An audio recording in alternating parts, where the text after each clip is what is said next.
Good evening and welcome to the Tuesday, December 20th, 2011 edition of the INFOWARS Nightly News. I'm Aaron Dykes. Now we have scheduled a powerful interview from the makers of A Nobel Lie on the Oklahoma City bombing, that is James Lane, as well as a member of the former grand jury, Hoppy Heidelberg. We also have a ton of Ron Paul news, including the statements from Iowa's governor, not only trying to discredit Ron Paul, but also his own state's caucuses. But first, we have a news blitz from Alex Jones. Well, it happened. We believed in the Constitution, the Bill of Rights. We believed in a man who'd always kept his word and had a perfect constitutional voting record, Ron Paul. It didn't matter that the establishment said he couldn't win. It didn't matter that they demonized him when they were forced to report on him. Ron Paul went from second to first place in Iowa. He went from third place to first place in New Hampshire. All over the country, Ron Paul is now coming up first or second. He is the front runner, and he's the only one who isn't a carbon taxing, open border promoting, Obama socialist healthcare loving globalist like Mitt Romney, Newt Gingrich, and others, or for that matter, Rick Perry. And so the Republican establishment is in panic mode. The system isn't going to get its new world order, its control freak nanny state, if somebody like Ron Paul wins the Republican nomination. They're already in panic mode over the fact that he's so prominent in the race when they desperately tried to censor him and black him out of the debates. People are talking about liberty. They're talking about freedom. They're talking about not giving tens of trillions in corporate bailouts to offshore globalist banks. Ron Paul is helping to bring sanity back to this country. He's saying torturing people is wrong, that the CIA being caught bringing drugs into this country is wrong. And he's being called a kook, a nut, a lunatic by an establishment that is out of bullets, that is losing all of its credibility, that people aren't listening to anymore. The system noted that they pulled out all the stops on the Republican and Democratic system from both sides to attack Rand Paul in Kentucky last year, and that only backfired on them because the system is so discredited. So now they're really resorting to a new level of dirty tricks. We demanded that Ron Paul run for office. We made the point that even if you lose, we win because you inject real issues. We demanded that Ron Paul run because resistance is victory. Even if he doesn't win the nomination or win the presidency, we're in the game. We're pointing out real issues that shows that we have a two-party dictatorship in this country. And now that Ron Paul's in there, we've got to defend him. We've got to stand with him. The traitorous sellout Republican Party that's in league with the Democratic traitors is desperate. They're in panic mode. And so they're taking an old trick but adding something new to it. They're saying if Iowans vote for Ron Paul, they're basically wasting their vote. But more than that, they are discrediting Iowa, and that if Ron Paul wins Iowa, that Ron Paul discredits the caucus system itself and how presidential nominees are picked. Now, Ron Paul's not doing that. Ron Paul's supporters, who are the voters in the caucus, they're not the people that are doing that. It's the governor attacking the electoral process. It's the governor bringing into question the election system. It's the governor assaulting the voters, but they spin it that it's Ron Paul. You know, if Ron Paul standing for election happens to win, he discredits Iowa, so don't waste your vote on him. It is just an incredibly dirty trick, but I believe will backfire if we get the word out and if you get this video and the articles we've written about it at INFOWARS.com out to everybody. I mean, look at the mind control. Look at how brazen and naked this is. The governor, Politico, and other operatives come out in droves with a talking point that if Ron Paul wins, forget it. Look at number 2, Mitt Romney. And that Ron Paul's discrediting the process when they're the ones trying to discredit the process and telling voters what they believe in and what they stand for isn't valuable. They've already told you how to think, saying you can't vote for Ron Paul, he won't win. Now they say if he wins, it's a loss for Iowa and that they'll be discredited and the Iowa caucus won't be the important kickoff of the election it's been for many decades. That is mind control. That's them saying, hey, you're trendy. You're into whatever we tell you. So do what you're told and shut up and vote for Mr. Carbon Taxes, Mr. Abortion, Mr. Open Borders, Mr. Author of Obamacare, Mitt Romney. Or if you don't like him, go for Mr. Same as Romney, Newt Gingrich.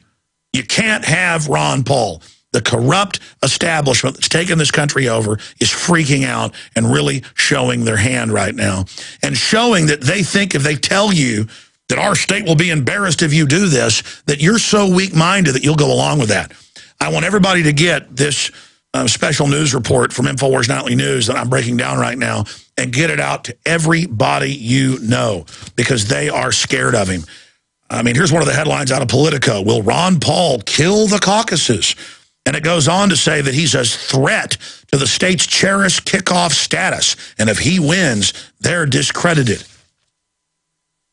They think you're a bunch of mindless people who just do whatever you think is popular.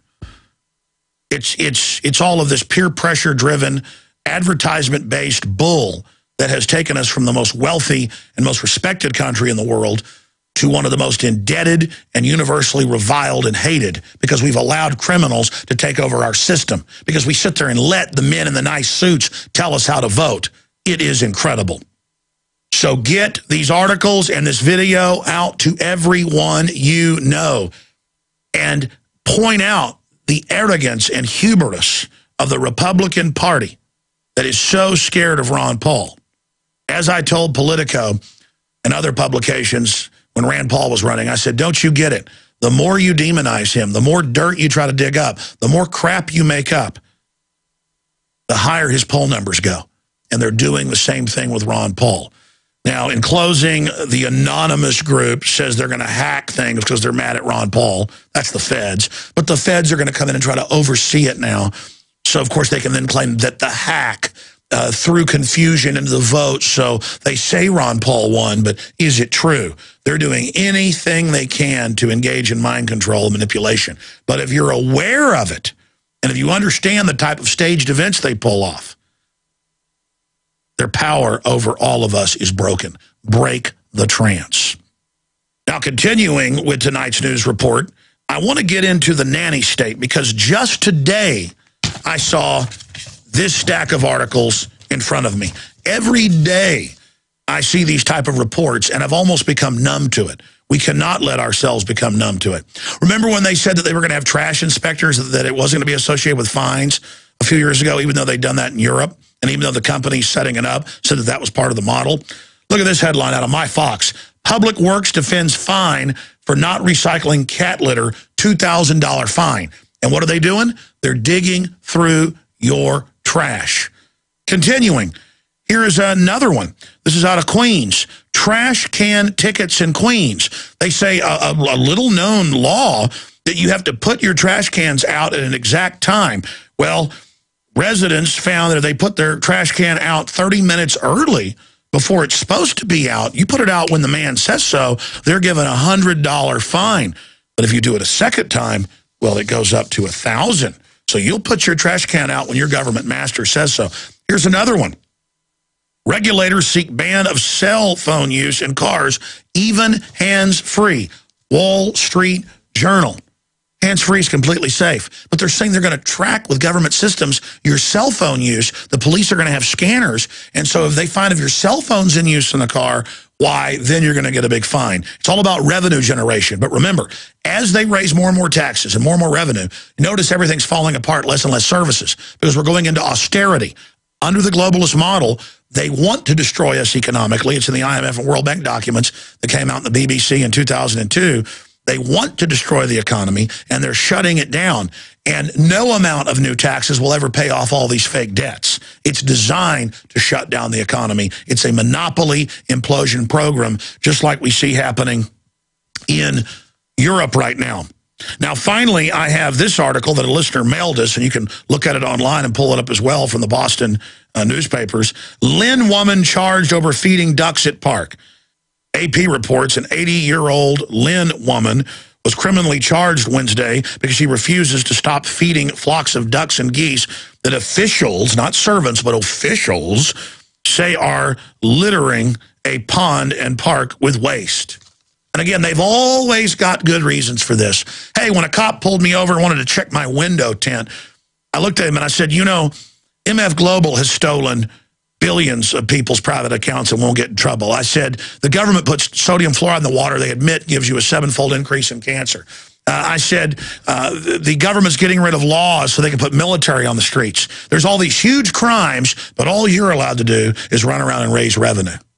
And that's what's disgusting about this. This whole system, this whole nanny state is about making us feel like we're criminals. It's about teaching us to line up and be groped by the TSA in airports and now on highways and watch our children be groped. It's about the general public who's not criminal learning how to be a perp, learning how to be treated like a criminal, learning that we've got something to prove to the state and all of us are suspects until proven slaves, not guilty until proven innocent. We've gone beyond guilty until proven innocent. We are slaves here to be taught that we're guilty. We're being taught and conditioned that we're scum and trash and are always guilty and that only government can be trusted. Only government is our loving mommy and daddy. The globalists, the social engineers, the control freaks, in their own admissions, want to implode society to make us all dependent on them so they can socially engineer us in their image. They must be met with truth. They must be met with courage. They must be faced down because they know that we're waking up. And so they're accelerating their program. And incredible tyranny is now upon us. Last night, we broke the report that not only did Halliburton subsidiary KBR get the master contract to now prepare the subcontractors to man the camps. They've built them. Now they're getting ready to man them.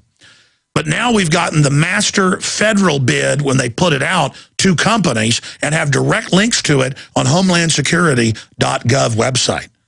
And still, the mainstream media won't touch this. And they're not going to come grab you and take you to a camp and blow your head off day one. No. They're going to sell the camps. We know this from the Model States Health Emergency Powers Act, the Emergency Centers Establishment Act, that it's going to be for the collapse for poor people. And then there'll be security problems, and there'll be brigs where the bad people go. That's in all these documents, and they've built them all over the country. People say, why would they want to wreck the economy? Don't they want to make money? The elites issue the money. They control unlimited money through Ponzi schemes, but they've got to have tyranny in place to make sure you accept their fraud. That's like asking, why did Kim Jong-il of North Korea, not care about millions of his people starving every few years? It was a form of domination. The sickos that run that country enjoy what they're doing.